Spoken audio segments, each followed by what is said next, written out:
یہ نعرہ لگانے والے وہ لوگ تھے جو کبھی بتایا کرتے تھے کہ سنو نواز شریف نے کیسے ملک کو ڈبویا, نواز شریف نے کیسے ملک کا بیڑا غرق کر دیا, نواز شریف نے کیسے عوام کو کنگال کر دیا, نواز شریف نے کیسے کرپشن کی, اور اس لیے نواز شریف کو جانا ہوگا. اور ایسے افراد کی مرہون منت یہ نعرہ ایور گرین نعرہ ہو گیا. اور اسلام آباد میں جاری احتجاج میں جو جان آئی ہے, یقین جانیے وہ کریڈٹ بھی ہم اس نعرے کو دیں گے. اسی نعرے کی بدولت وہ جان آئی ہے احتجاج میں, جو کہ بڑا پھیکا لگ رہا تھا. ذرا اس کا بھی کلپ چلا دیجیے گا رضا.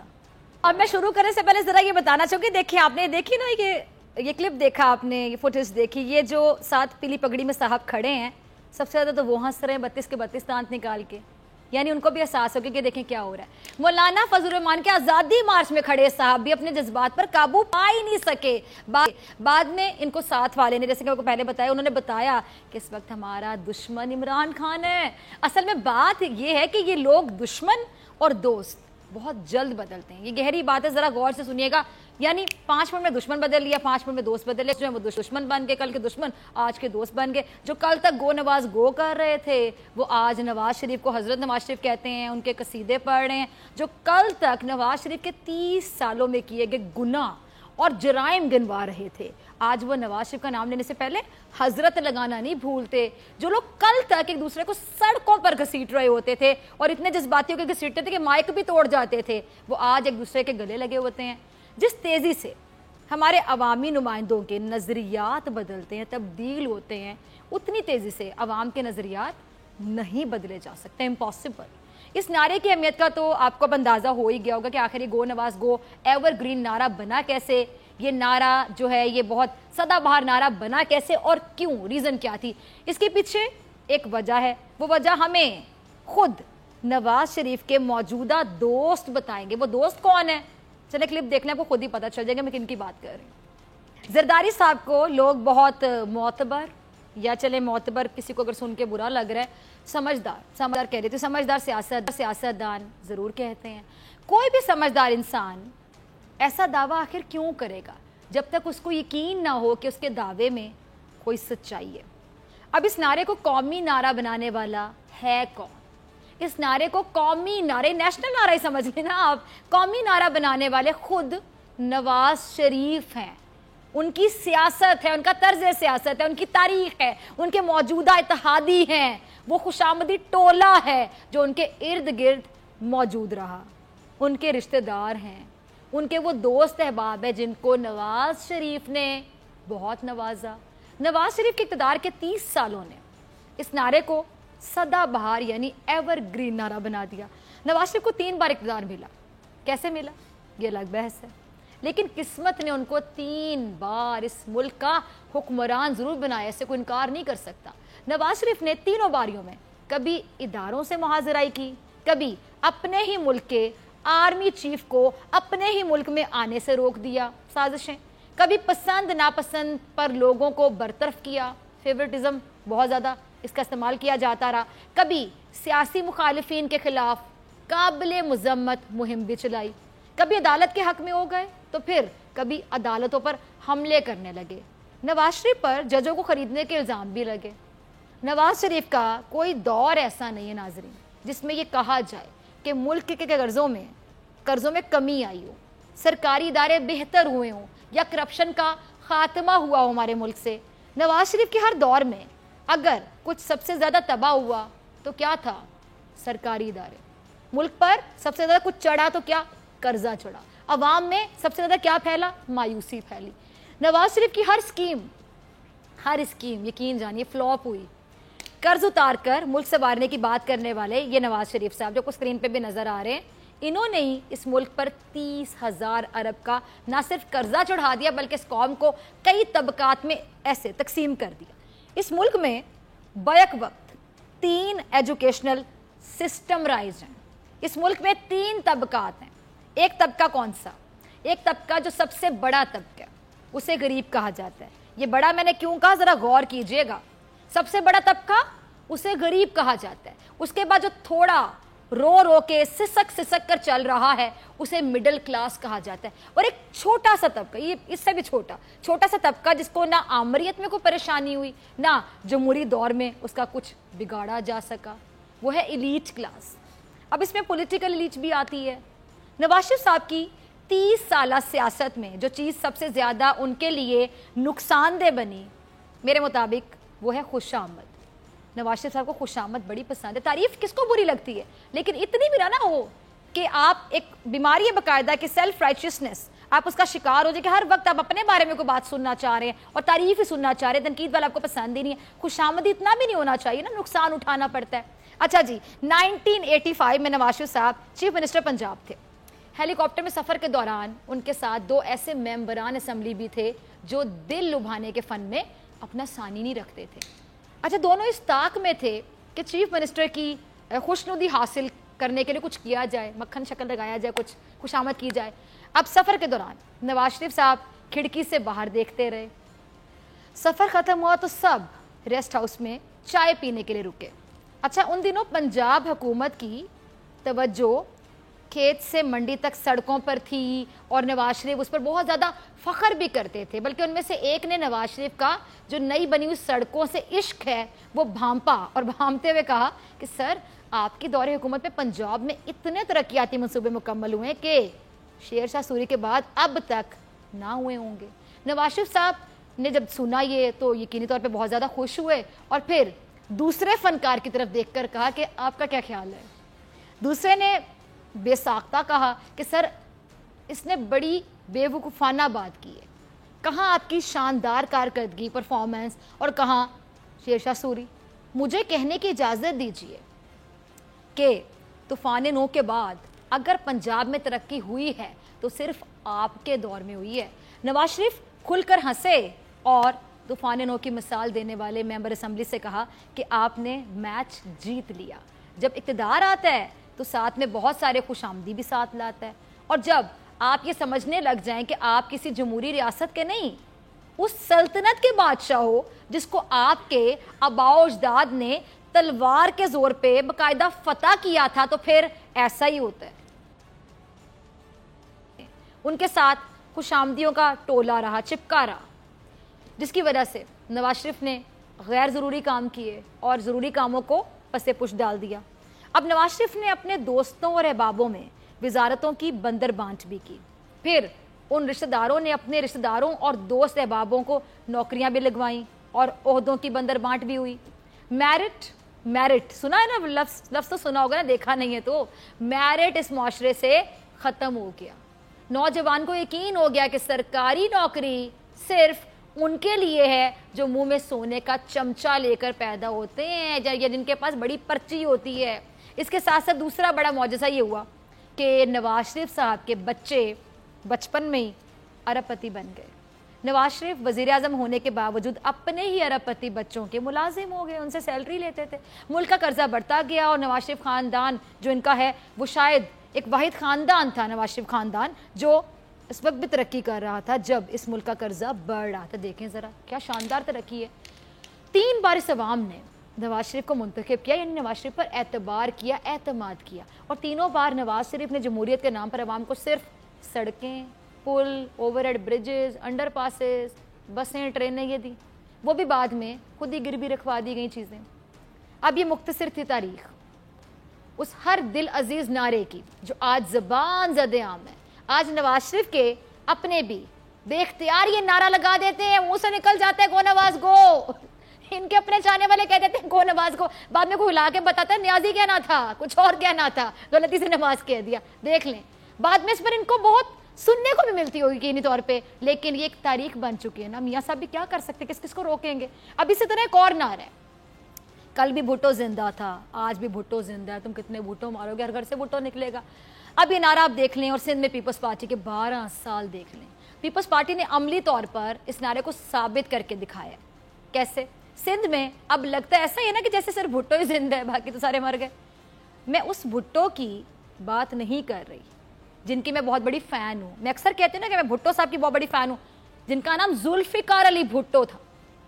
وہ نام آج بھی زندہ ہونا چاہیے, تبھی تو ان کو تھوڑے بہت ووٹ مل جاتے ہیں اس نام کی وجہ سے. وہ نام اپنی زندگی میں کچھ نہ کچھ کر گیا نا سیاست میں, تو تبھی تو یہ آج تک اس نام کو کیش کروا رہے ہیں.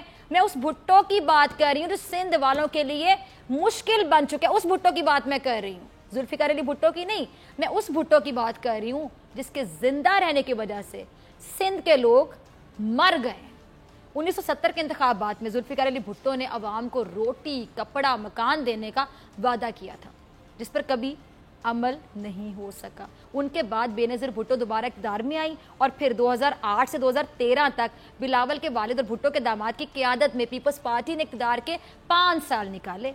یعنی بھٹو صاحب کے بعد آپ دیکھیں، بے نظیر بھٹو کو آپ لیڈر کہہ سکتے ہیں، لیکن اس کے بعد جو پیپلز پارٹی جن کے ہاتھ میں گئی ہے، انہوں نے کیا کیا اس نعرے پہ؟ روٹی دے دی، کپڑا دے دیا، مکان دے دیا۔ بھٹو کا نام کیش کروا رہے ہیں، بلکہ خراب کر رہے ہیں اس عظیم سیاستدان کا نام، اگر یہ کہوں تو غلط نہیں ہوگا، لیکن یہ نعرہ ہی رہا نا۔ پھر بلاول بھوک مٹاؤ پروگرام لے کر آ گئے، لیکن جب تک حکمرانوں کی نہ مٹنے والی بھوک برقرار ہے، سندھ کے عوام کی بھوک کیسے ختم ہوگی؟ یہ سوچنے والی بات ہے۔ صوبہ سندھ میں پیپلز پارٹی 12 سال سے حکومت میں ہے۔ اب اسے شاید یاد ہی نہیں رہا کہ تھر میں بھی کیا ہو رہا ہے۔ تھر تھر تھر کانپ رہا ہے۔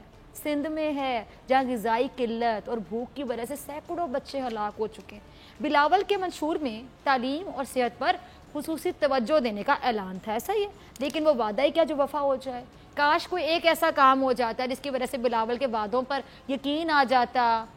اگر ہم تھر کی بات کریں تو وہاں پر صحت کی جو ناکافی سہولیات ہیں، بلکہ پورے صوبے کے اسپتالوں کی جو حالت ہے وہ قابل ترس ہے، ترس آتا ہے۔ تعلیم سندھ میں وفاق پا چکی ہے، باقاعدہ وفاق پا چکی ہے۔ بھٹو زندہ تعلیم مر گئی۔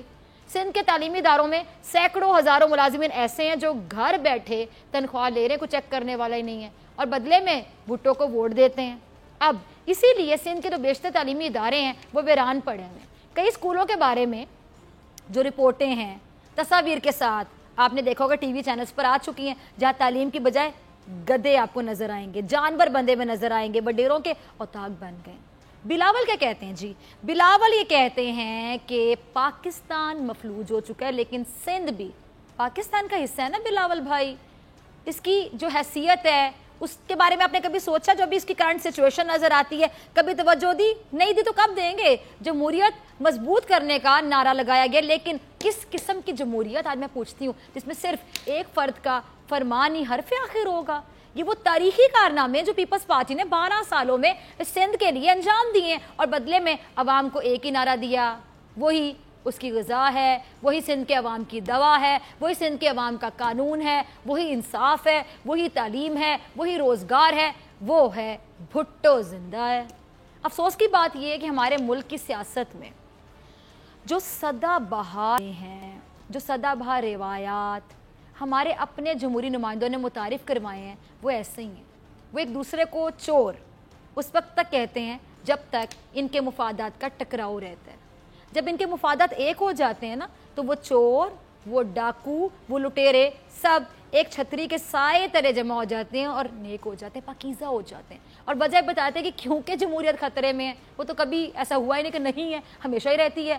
اس لیے نہ اب نواز شریف چور ہے، نہ اب زرداری کو سڑک پر گھسیٹنا ہے، نہ اب کسی کے خلاف کوئی مقدمہ، نہ کسی نے کرپشن کی ہے۔ ملک پر قرضہ چڑھا، یہ جمہوریت کا حسن ہے۔ غریب مزید غریب ہو گیا، یہ بھی جمہوریت کا حسن ہے۔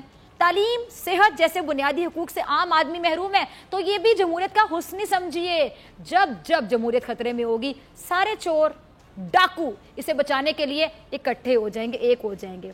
اور یہ چور ڈاکو، میں ان کو نہیں کہہ رہی، بلکہ خود ایک دوسرے کو ہر وقت ان الفاظ سے، ان لقب سے نوازتے ہیں۔ کوئی کسی کو غدار کہتا ہے، کوئی لٹیرا کہتا ہے، کوئی چور کہتا ہے، کوئی ڈاکو کہتا ہے۔ یہ سدا بہار جمہوری ٹولہ ہے جو ہر بار جمہوریت کو بچانے کے نام پر اکٹھا ہو جاتا ہے اپنے مفادات کے لیے، ایک دوسرے کو گلے لگا لیتے ہیں، ماضی میں گالم گلوچ کرتے ہیں، اور جمہوریت محفوظ ہوتے ہی پھر ایک دوسرے کو چور ڈاکو لٹیرا کہنا شروع کر دیتے ہیں۔ یہ ایور گرین نظریہ اس ملک میں ایسے نہیں چلے گا۔ ملتے ہیں بریک کے بعد۔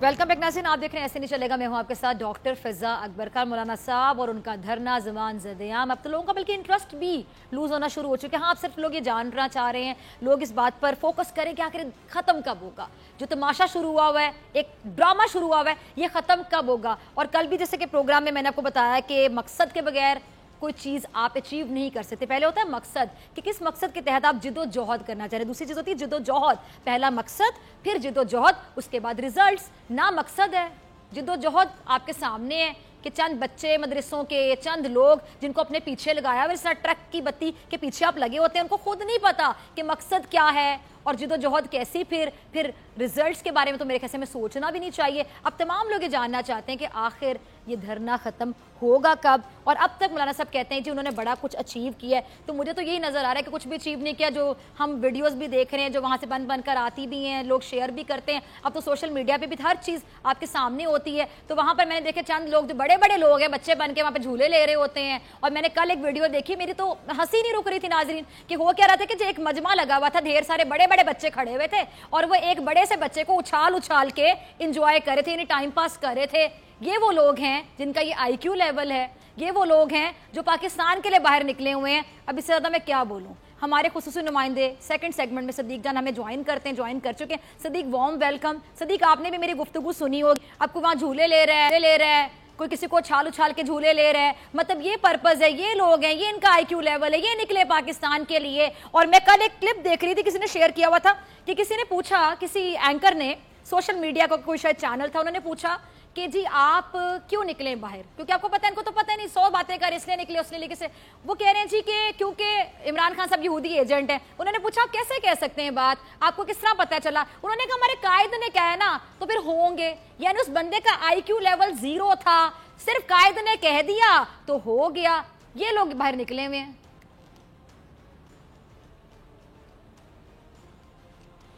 دیکھیں جی 3 چیزیں. ایک تو آپ نے کہا کہ جھولے جھول رہے ہیں اور انجوائے کر رہے ہیں, تو دل کو بہلانا بھی تو ہے نا, سارا دن بیچارے کیا کریں وہاں بیٹھ کر.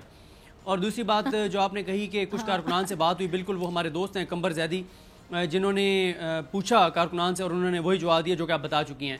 لیکن تیسری بات یہ ہے کہ جہاں پہ ہم کچھ کارکنان کو یہ کہہ رہے ہیں کہ وہ بیچارے ان کو پتہ نہیں ہے, سادہ ہیں, ان کو کیا ورگلا کے لایا گیا ہے, ان کی برین واشنگ کر کے لائی گئی ہے. لیکن وہیں پہ کچھ کارکنان کو آپ کو اور ہمیں مل کر اپریشیٹ کرنا چاہیے کہ وہ کارکن جو کل فضل الرحمان صاحب کے خطاب کے بعد بڑی تعداد میں گھروں کو واپس چلے گئے ہیں, اور وہ واپس اس لیے چلے گئے ہیں کہ انہوں نے, فضل الرحمان صاحب نے جب ان کو اللہ اور رسول کے واسطے دیے, جب کہا کہ عزت کے ساتھ بیٹھو, جس میں غیرت ہوگی وہ بیٹھا رہے گا, تو کچھ کارکنان نے یہ سوچا کہ مولانا صاحب آپ ہمیں تو کہتے ہیں کہ بیٹھے رہو, خود آپ آتے ہیں 3 گھنٹے کے لیے, 1 گھنٹہ آپ کنٹینر کے اوپر کھڑے ہو کے خطاب فرماتے ہیں, اور 2.25 گھنٹے آپ کنٹینر کے اندر بیٹھ کے مخصوص اینکرز کو مل کے, اور 3.25 گھنٹے بعد آپ چلے جاتے ہیں. جا کے آپ کی رہائش گاہ پہ وہاں پہ مٹن کڑھائیاں چل رہی ہیں, آپ وہ یہ بٹ کی مٹن کڑھائیاں کھا رہے ہیں یہاں کے اسلام آباد کی بہترین بنی ہوئی, اور کارکن بیچارے ان کو کھانا ہی نہیں مل رہا, ان کو پانی نہیں مل رہا. تو بڑی تعداد میں کل رات کو کارکن واپس چلے گئے ہیں, اور انہوں نے کہا کہ مولانا صاحب ایسے نہیں چلے گا کہ آپ ہمیں بٹھاتے ہیں, ہم سردی میں ذلیل ہو رہے ہیں, کسی بیچارے کو نزلہ ہو گیا ہے, کسی کو زکام ہو گیا ہے, کسی کو بخار ہو گیا ہے, کسی کو کچھ ہو گیا ہے, کسی کو کچھ ہو گیا ہے, کھانا ان کو مل نہیں رہا, پانی ان کو مل نہیں رہا, اور آپ جا کے اور مٹن کڑھائیاں کھا رہے ہیں. تو کارکنان کی بڑی تعداد واپس چلی گئی ہے. اور اس وقت آپ نے دیکھا ہوگا کہ فضل الرحمان صاحب جو ہیں, پہلے دیکھیں نا مختلف سٹیجز آئیں. پہلے آئی مولانا آ رہا ہے, اب ہے کہ مولانا جا رہا ہے, اور اگلے 2 دن میں ہم کہہ رہے ہوں گے کہ مولانا جا چکا ہے. پھر ایک آیا کہ مولانا پگھل رہے ہیں, اب مولانا پگھل چکے ہیں. مولانا صاحب کی اس وقت پالیسی یہ ہے کہ وہ منت ترلے کر رہے ہیں, وہ دعا دے رہے ہیں, دعا کر رہے ہیں اور انتظار کر رہے ہیں. دعا وہ حکومت کو دے رہے ہیں کہ میں ان کو دعا دیتا ہوں کہ اللہ ان کو ہدایت دے اور ہمارا کچھ کریں. اور آج آپ پرویز خٹک صاحب کا وہ جو کلپ ہے جس میں پرویز خٹک صاحب نے کہا کہ بس کوشش یہ ہو رہی ہے کہ کوئی ایسا راستہ نکالا جائے کہ ان کی عزت رہ جائے, ان کی عزت بچ جائے. بعض عزت بچانے پہ آ چکی ہے. اس وقت میں یہ سمجھتا ہوں کہ فضل الرحمان صاحب تو چاہتے ہیں کہ as soon as possible in کو کوئی ڈاکومنٹ ایسا دیا جائے جس کو وہ لہراتے ہوئے, دل کو بہلاتے ہوئے شہر اقتدار سے روانہ ہو جائیں. اور لیکن حکومت جو ہے, حکومت بھی ان کے ساتھ کھیل رہی ہے, انجوائے کر رہی ہے, ان کے درد, ان کے کرب, ان کی اذیت, ان کی مشکل, ان کی بےتابی, ان کی بے چینی, اس کو انجوائے کر رہی ہے حکومت بھی. آدھے گھنٹے کے لیے یہ بھی تو ہو سکتا ہے انڈیا میں بڑے آج کل مقبول ہے مولانا صاحب دھرنے کی وجہ سے, انڈین میڈیا بڑا کوریج دے رہا ہے, بڑا خوش ہو رہا ہے کہ چلیں اس طرح کے لوگوں کے ہوتے ہوئے ہم جیسے دشمنوں کو سازش کرنے کی کیا ضرورت ہے. سوری ٹو سے بڑے کڑوے الفاظ ہیں جو مجھے بولنے پڑ رہے سچویشن کو دیکھتے ہوئے. تو مولانا صاحب کشمیر کمیٹی کے چیئرمین بھی بن چکے ہیں, اتنے سال رہ چکے ہیں, اور مولانا صاحب سمجھتے بھی ہوں کہ کشمیر کے معاملات کو اب ان کے اندر جو ایک پیٹریوٹک فیلنگز بھی جاگ چکی ہیں, ان کے اندر کا ایک انسان بھی جاگ چکا ہے, ان کا ضمیر بھی جاگ چکا ہے, ان کو وطن سے محبت بھی ہو چکی ہے, اور ان کو سمجھ آ رہی کہ کیا غلط ہو رہا ہے. تو ان کو کیوں نہ انڈیا ہی بھیج دیا دے کہ جا کے ذرا بات تو کریں مودی سے کہ کشمیر کے حوالے سے جو آپ نے ڈیسیژن لیا تھا یہ کتنا غلط تھا, کتنا غیر جمہوری تھا, کیونکہ جمہوریت تو یہ بڑھا رہے ہیں نا کہ سڑکوں پر. دیکھیں مودی کے پاس جائیں یا نہ جائیں, لیکن ان کے اپنے, ان کے قریبی دوست, ان کے دل کے بڑے قریب, جن کے ساتھ ان کا بڑا جذباتی لگاؤ ہے, محترم المقام کیپٹن ریٹائرڈ صفدر صاحب, میاں محمد نواز شریف صاحب کے داماد, مریم صفدر صاحبہ کے خاوند, انہوں نے لاہور میں کھڑے ہو کر یہ خوشخبری سنائی تھی, اور انہوں نے کہا تھا کہ میرا پیغام کشمیر کی ماؤں بہنوں بیٹیوں کو پہنچا دو. انہیں کہو کہ بس 27 تک آپ تحمل سے رہیں, برداشت کریں. 27 کو جب ہم پہنچیں گے, روانہ ہوں گے, تو فضل الرحمان صاحب اور ہم مل کے LOC کراس کریں گے. LOC ہم کراس کر کے اور جا کے اور وہاں پہ جو کرفیو ہے اس کو ختم کرائیں گے. تو اب پہلے تو یہ دیکھنا ہے کہ جو کیپٹن ریٹائرڈ صفدر اوان صاحب نے جو دعویٰ کیا تھا, جو خوشخبری سنائی تھی کشمیر کی ماؤں بہنوں بیٹیوں کو, کہ کب یہ LOC کراس کر کے جا رہے ہیں. اور یہ بہترین پاکستان کے لیے بھی اس سے اچھی بات نہیں ہوگی کہ اگر یہ اپوزیشن کے جو 9 جماعتوں کے رہنما, آپ ذرا تصور کریں نا کہ کیسا وہ منظر ہوگا جب LOC کی طرف جائیں گے. محمود خان اچکزئی جو پاکستان کی بات نہیں کرتے, جو کشمیر کے حوالے سے ایک بیان مجھے اچکزئی صاحب کے دکھا دیں. پھر وہ اسفندیار ولی صاحب, آپ منافقت دیکھیں ہمارے سیاستدانوں کی. اسفندیار ولی ANP ہمیشہ یہ کہتے تھے کہ ہمارے جو لوگ شہید ہوئے ہیں ان کی شہادت کے پیچھے وہ سوچ ہے جو سوچ مولانا فضل الرحمان پروموٹ کرتے ہیں. وہ انتہا پسندی, دہشت گردی اور شدت پسندی کی سوچ ہے جو ہمارے رہنماؤں کی شہادت کا سبب بنی. آج دونوں اکٹھے کھڑے ہیں, اور وہ کہتے تھے کہ اگر مولانا کو گرفتار کیا گیا تو میں لیڈ کروں گا. پھر وہ دیکھیں آپ جو ہے جو ایک دوسرے کو, یہ بلاول صاحب جو ہیں وہ لبرل بنتے ہیں, سیکولر بنتے ہیں, اور وہ ہمیشہ اس سوچ کے خلاف لڑنے کی بات کرتے ہیں جس سوچ کے بارے میں کہا جاتا ہے کہ وہ فضل الرحمان صاحب کے مدارس کی دی ہوئی سوچ ہے. آپ وہ فواد چودھری صاحب نے کیا ٹویٹ, انہوں نے کہا ذرا بتا دیں یہ بلاول صاحب کہ جس فضل الرحمان صاحب کے ساتھ آپ کھڑے تھے, جن کو آپ اپنی والدہ کا قاتل کہتے ہیں, اس شخص کا, طالبان اس رہنما کا فضل الرحمان صاحب کے مدارس سے اور ان کی جماعت سے کیا تعلق تھا. تو منافقت چل رہی ہے اپنے اقتدار کی خاطر, اپنے مفاد کی خاطر, جو ایک دوسرے کو گالم گلوچ دیتے تھے, جو ایک دوسرے کو برا بھلا کہتے تھے, جو ایک دوسرے کا پیٹ چیرنے کی پھاڑنے کی بات کرتے تھے, سڑکوں پر گھسیٹنے کی بات کرتے تھے, ایک دوسرے کو دھرتی کا ناسور کہتے تھے, غدار کہتے تھے, دھرتی کا بوجھ کہتے تھے, پاکستان کی سلامتی کے لیے خطرہ کہتے تھے. آج وہ کہتے ہیں کہ یہ مت کہو کہ ہم جدا ہیں. وہ کہتے ہیں یہ جو مولانا صاحب کہہ رہے ہیں کہ جو یہ کہہ رہے ہیں کہ ہم جدا ہیں وہ بکواس کر رہے ہیں. ہم الحمدللہ ایک ہیں, ہمیں کوئی جدا نہیں کر سکتا. ویسے ہماری تو دعا ہے کہ اللہ تعالیٰ ان کا پیار محبت یہ سلامت رکھے. کون چاہتا ہے کہ جو دو محبت کرنے والے ہیں وہ ایک دوسرے سے دور ہوں, وہ بچھڑیں؟ ہم تو ہرگز ایسا نہیں کہہ سکتے. تو اللہ تعالیٰ ان کی محبت, ان کی قربت برقرار رکھے. ہماری ان کے لیے نیک خواہشات ہیں, دعائیں ہیں, لیکن جو اطلاعات آ رہی ہیں وہ یہی ہے کہ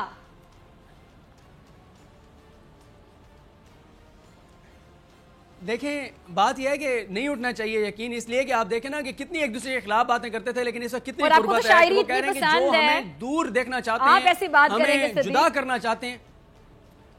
لیکن بڑے بڑے شاعر محبتوں پہ غزلیں لکھ کر دنیا سے کوچ کر چکے ہیں, جہان فانی سے کوچ کر چکے ہیں, اور ہم جیسے لوگ ان کے شعر پڑھ رہے ہوتے ہیں. محبت سے تو باقی یقین اٹھ جائے گا اگر ان کی محبت کو لوگوں نے محبت سمجھ لیا. نہیں, میرا خیال ہے کہ اب تو لوگ مثال دیا کریں گے کہ مجھ سے ایسی محبت کرو جیسے بلاول فضل الرحمان صاحب سے محبت کرتے تھے, جیسے شہباز شریف فضل الرحمان صاحب سے محبت کرتے تھے. دیکھیں نا کتنی مخالفت رہی. پھر آپ دیکھیں محبت دیکھیں, قربت دیکھیں. آج شہباز شریف صاحب کہہ رہے ہیں. تو بات یہ ہے کہ ان کی آپ دیکھیں, پہلے عمران خان کہتے تھے یہ ایک ہیں, یہ کہتے تھے ہم ایک نہیں ہیں, ہم مخالف ہیں. آج کہہ رہے ہیں کہ ہم ایک ہیں, ہمیں جدا مت کہو, ہمیں مخالف مت کہو. جو اندر کی خبر ہے وہ یہی ہے کہ جو منافقت ہے, جب یہ آف کیمرہ بیٹھتے ہیں تو آج بھی صورتحال یہ ہے کہ نون لیگ کہہ چکی ہے کہ اگر فضل الرحمان صاحب کا یہ دھرنا جاری رہے گا تو ہم اس دھرنے کو بھی اب سپورٹ مزید نہیں کر سکتے. پیپلز پارٹی کہتی ہے کہ آج قمر الزمان قاہرہ صاحب کا بیان ہے. قمر الزمان قاہرہ صاحب نے کہا کہ یہ جو لاک ڈاؤن ہوتا ہے یہ شدت پسندی ہوتی ہے, ہم اس کے خلاف ہیں. اور انہوں نے کہا کہ ہم مولانا کے آزادی مارچ کا جو دھرنا ہے اس کا ہم حصہ نہیں ہے, یہ مولانا جانے, ان کا کام جانے, ہمارے سے کوئی تعلق نہیں ہے. ہماری صرف اخلاقی سپورٹ ہے, ہماری صرف, اور نولی کہتی ہے ہماری صرف سیاسی سپورٹ ہے, ہماری اخلاقی سپورٹ ہے. باقی آج دیکھیں, آج فضل الرحمان صاحب کے ساتھ ایک ہی شخصیت کھڑی تھی, اچکزئی صاحب. دونوں فارغ ہیں بیچارے, نہ اسمبلیوں میں ہیں, نہ کوئی اور روزگار رہا ہے. ایسے تو نہیں عمران خان نے سیاسی بے روزگار اور سیاسی یتیم کہا ان لوگوں کو. ظاہر ہے 9 جماعتیں ہیں, 2 کی قیادت جیلوں میں ہے یا ضمانتوں پہ ہے اور آگے انہوں نے دوبارہ جیلوں میں جانا ہے, 7 اسمبلیوں سے باہر ہیں. تو یہ صورتحال ہے ان کی. تو اب یہی بیچارے دل بہلانے کے لیے یہی کنٹینر پہ چڑھ کے کھڑے ہوئے ہیں, خطاب شتاب کرتے ہیں. لیکن فضل الرحمان صاحب ایک زیادتی کر رہے ہیں اپنے کارکنان کے ساتھ, ان کو کم از کم وہیں پہ رہنا چاہیے, اسی کنٹینر پہ رہیں.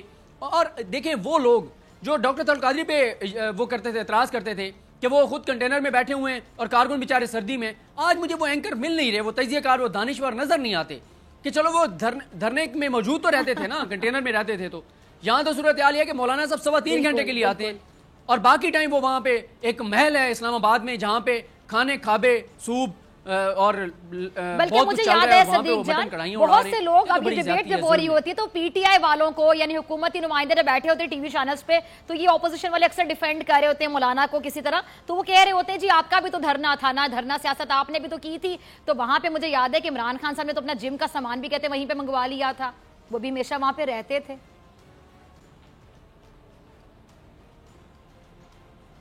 ہاں بالکل, وہ رہتے بھی تھے اور وہ زیادہ ٹائم دھرنے میں گزارتے تھے. کچھ دیر کے لیے وہ اگر چلے بھی جاتے تھے دوبارہ آ جاتے تھے. کچھ تو ایسے دن بھی گزرے کہ وہ کنٹینر کے اوپر ہی سوئے, وہ ویڈیوز بھی موجود ہیں.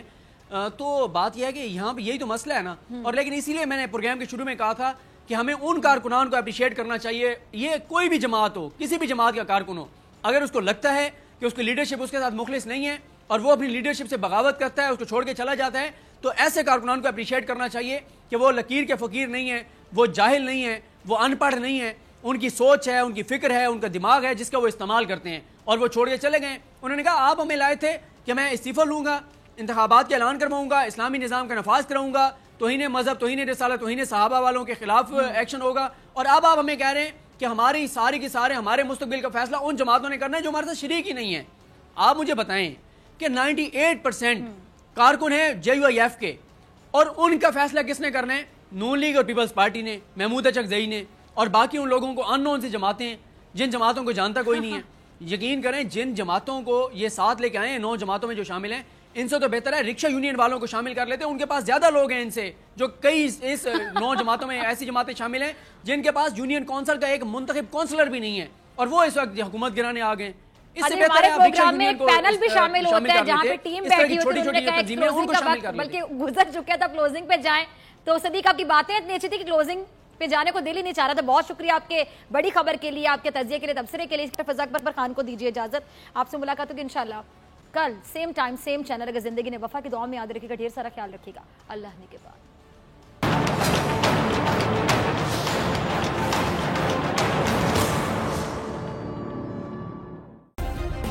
سبسکرائب کریں اور بیل دبائیں تاکہ کوئی خبر رہ نہ جائے.